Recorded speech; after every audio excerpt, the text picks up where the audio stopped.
Hello बच्चा party, welcome back to my channel first step to study. कैसे हैं आप सब? उम्मीद है आप सब ठीक होंगे, अपना ख्याल रख रहे होंगे और अच्छे से पढ़ाई कर रहे होंगे। आज की पढ़ाई हम भी शुरू करते हैं। आज का हमारा टॉपिक है शब्द।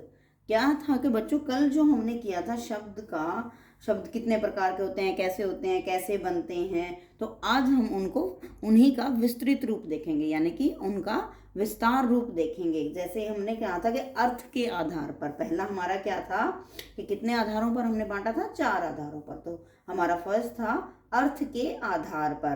कौन कौन से शब्द थे? सार्थक और निरर्थक। जो सार्थक शब्द है उसमें पहला है पर्यायवाची शब्द। तो आज हम पर्यायवाची शब्द को ही फुल डेफिनेशंस में देखेंगे। और पर्यायवाची शब्द कौन से होते हैं उसका पहले अर्थ देखिए।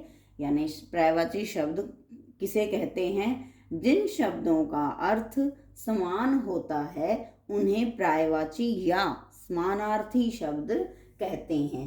यानी कि समान अर्थ बताने वाले शब्द।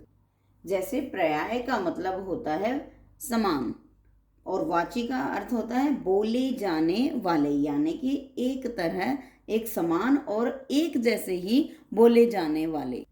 यानी इसका मतलब क्या हुआ बच्चों? ऐसे शब्द जो समान प्रकार का अर्थ रखते हों उन्हें हम क्या कहेंगे? समान प्रकार का अर्थ यानी समान से बोले जाने वाले, उन्हें हम क्या कहेंगे? पर्यायवाची शब्द। जैसे उदाहरण देखिए, जैसे शब्द मैंने लिखा आग। अब आग को हम किन किन नाम से पुकारें और भी कौन नाम, जैसे इसके समान शब्द जो हैं वो कौन से हैं? जैसे आग को दूसरा और शब्द कहेंगे अग्नि, दहन, पावक, अनल। ये इसके समान अर्थ। इनका जो अर्थ है वो अग्नि का क्या अर्थ है? आग। दहन का मतलब भी क्या होता है? आग। पावक का मतलब भी क्या होता है? आग। और अनल। तो ये समान अर्थ रख रहे हैं। शब्द अलग अलग हैं लेकिन अर्थ जो है वो एक समान है। और देखिए हाथी को हम क्या क्या कहेंगे? हाथी का जो है समानार्थक शब्द जो है, पर्यायवाची शब्द जो है वो क्या बनेगा? गज, हस्ती और मदकल। ये डिफरेंट वर्ड्स हैं लेकिन जो अर्थ है उनका जो मीनिंग है वो एक ही दे रहे हैं। तो ये कौन से शब्द हुए? पर्यायवाची या समानार्थी शब्द। जैसे बच्चों देखिए कुछ पर्यायवाची शब्द मृग मीन्स होता है, जैसे हिरण और सारंग। इनका एक पर्यायवाची शब्द है, जो नाम जो है उनका एक समान अर्थ जो रख रहे हैं। यानी कि मृग को हम हिरण भी कह सकते हैं, सारंग भी हिरण होता है। दूसरा है जंगल यानी वन, विपिन, कानन, अटवी। माता का माँ, जननी, अम्बा, अंबिका। रात, रात्रि, रजनी और निशा। दिन, वार, दिवस और दिवा।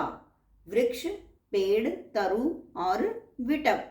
पक्षी का पंछी, खग और विहग।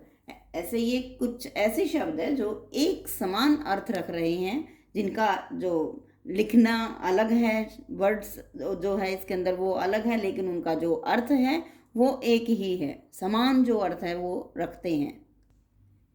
ऐसे ही बहुत से वर्ड्स और भी है। जैसे अमृत को हम कहेंगे अमित, अमी, पीयूष, सुधा, सोम। घोड़े को हम कहेंगे अश्व, घोटक, बाजी और तुरंग। ईश्वर को हम कहेंगे ईश, प्रभु, सर्वेश, भगवान, परमात्मा और परमेश्वर आदि। यानी बहुत से नाम, एक ही जैसे नाम। आभूषण, अलंकार और भूषण या फिर गहना। इंद्र को देवराज, सुरेश, मध्वा। कपड़ा, वस्त्र, वसन, पट या चीर। आंख को यानी कि जो आइज जो हमारी है, नेत्र, नयन, लोचन और चक्षु। इनके समान अर्थ हैं। पुत्र का सूत, तन्य, सुवन और आत्मज। ये कुछ शब्द हैं जो समान अर्थ रख रहे हैं।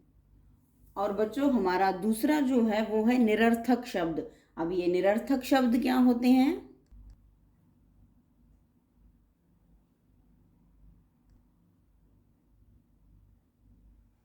और बच्चों जो निरर्थक शब्द है वो कौन से होते हैं? जो शब्द किसी निश्चित अर्थ का बोध नहीं कराते।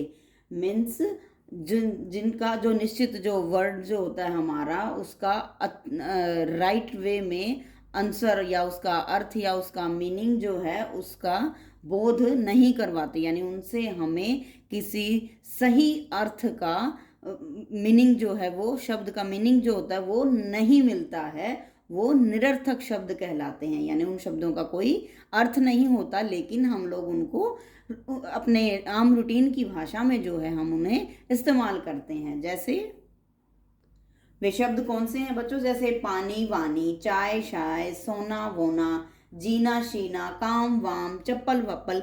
ये कुछ ऐसे शब्द हैं जो हम हमेशा इनको यूज़ तो करते हैं, लेकिन इनका कोई मीनिंग नहीं है, बट ये इस्तेमाल होते हैं हमारे। जैसे पानी का एक मतलब है जीना, जीना एक जिंदगी यानी कि लाइफ। चाय आपको पता ही है, टी। काम वाम मीन्स वर्क, सोना मीन्स सोना स्लीप वाला, चप्पल वप्पल स्लीपर टाइप। बट इन सभी का जो है वो एक मीनिंग है, बट इनका कोई मीनिंग नहीं है, कोई अर्थ नहीं है, लेकिन ये इनको हम अक्सर इस्तेमाल करते हैं, यूज़ करते हैं। यानी जो शब्द किसी निश्चित अर्थ का बोध नहीं कराते वे कौन से होते हैं? निरर्थक शब्द, या फिर इन्हें हम इंग्लिश में हम कहेंगे मीनिंगलेस वर्ड्स। तो बच्चों आज की जो वीडियो थी वो क्या थी? अपना शब्द कौन से सार्थक और निरर्थक, उसमें से हमने आज किया पर्यायवाची शब्द को। किनको कवर किया? पर्यायवाची शब्द को। पर्यायवाची शब्द का मतलब क्या होता है? जिन शब्दों का अर्थ समान होता है उन्हें हम पर्यायवाची या समानार्थक शब्द कहते हैं। और पर्याय का क्या अर्थ होता है? समान। और वाची का अर्थ क्या होता है? बोले जाने वाले, यानी एक समान अर्थ रखने वाले। इन्हें हम इंग्लिश में क्या कहेंगे? सिनोनिम्स। क्या कहते हैं? सिनोनिम्स। और पर्यायवाची जो शब्द है वो कौन से थे? जैसे आग, हाथी, ठीक है, सूरज, जंगल, माता, रात, दिन, इनका हम सभी ने पर्यायवाची शब्द देखा। और जो निरर्थक शब्द हैं वो कौन से हैं? यानी कि मीनिंगलेस वर्ड्स, जो शब्द किसी निश्चित अर्थ का बोध नहीं कराते, वे क्या कहलाते हैं? निरर्थक शब्द कहलाते हैं। जैसे पानी वानी, चाय शाय, काम वाम आदि। सो बच्चों आज की हमारी वीडियो यहीं समाप्त होती है। मिलते हैं नेक्स्ट वीडियो में। Till then bye bye.